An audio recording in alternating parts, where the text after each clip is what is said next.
এই আরাফার দিনের সবচেয়ে উত্তম দোয়া কি? হাজী সাহেবরা তো করবেন, আপনি নিজের বাড়িতে করেন, কারণ এই দিনগুলি হচ্ছে জিকরুল্লাহর দিন, আল্লাহ পাকের জিকির আজকারের দিন। আয়াত দুটো উল্লেখ করলাম, সুতরাং এই দিনে জিকির আজকার করবেন। সবচেয়ে উত্তম দোয়া হচ্ছে লা ইলাহা ইল্লাল্লাহু ওয়াহদাহু লা শারীকা লাহু লাহুল মুলকু ওয়া লাহুল হামদু ওয়া হুয়া আলা কুল্লি শাইইন কাদির। এই মর্মে হাদিস তিরমিজিতে রয়েছে, আল্লামা আলবানী হাদিসটিকে হাসান বলেছেন। খায়রুদ দুআ দুআ ইয়াউমে আরাফা, সবচেয়ে শ্রেষ্ঠ দোয়া হচ্ছে, উৎকৃষ্ট দোয়া হচ্ছে দোয়া ইয়াউমে আরাফা, আরাফার দিনের দোয়া। এই দোয়া হচ্ছে আল্লাহ পাকের গুণগানমূলক দোয়া। আল্লাহ পাকের গুণগানের সাথে, তৌহিদের ঘোষণার সাথে আপনি নিজের জন্য চান, কারণ দোয়া দুই রকম। এক হচ্ছে আল্লাহ পাকের গুণগানমূলক দোয়া, দোয়ায় এবাদতগত দোয়া, আর একটা দোয়া হচ্ছে যাচ্চামূলক দোয়া। আপনি চান আপনার জন্য, আপনার দুনিয়ার সার্বিক বৈধ কল্যাণ চান, আখিরাতের কল্যাণ চান।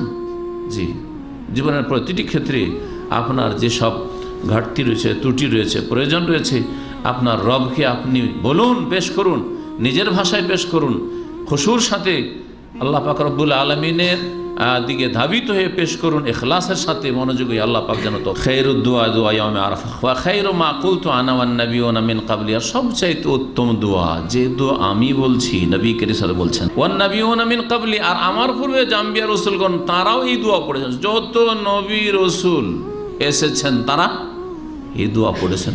জি হ্যাঁ, সেই দোয়া কি?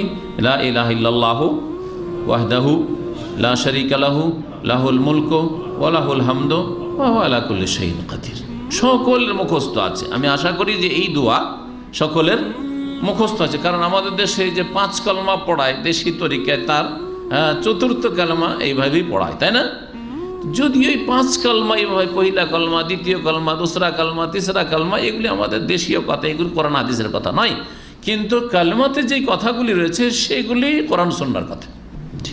সুতরাং এই কালেমাকে ভাগ না করে এটা পহিলা হইলো, এটা দোসরা হইলো, তিসরা হইলো, চৌথা হইলো, পাঁচওয়া হইলো, ওইসব না করে আপনি এই তৌহিদের কালেমাগুলি যেইভাবে হোক না কেন, সে আশহাদু আল্লা ইলাহা ইল্লাল্লাহ ও আশহাদু আন্না মুহাম্মাদান আবদুহু ওয়া রাসূলুহু, অথবা আপনার যেভাবে কালেমায়ে তাওহীদ বললাম, এই আরাফার দিনের শেষ দোয়া, এই দোয়া, এবং এই দোয়া বিভিন্ন জায়গায় পড়ার কথা রয়েছে। সাফা মারওয়ায় পড়ার কথা নেই? আছে না নেই? এই দোয়া বেশি বেশি পড়বেন। আর যারা হজে যাবেন না তারা সিয়াম পালন করে আল্লাহ পাক যেন তৌফিক দান করে।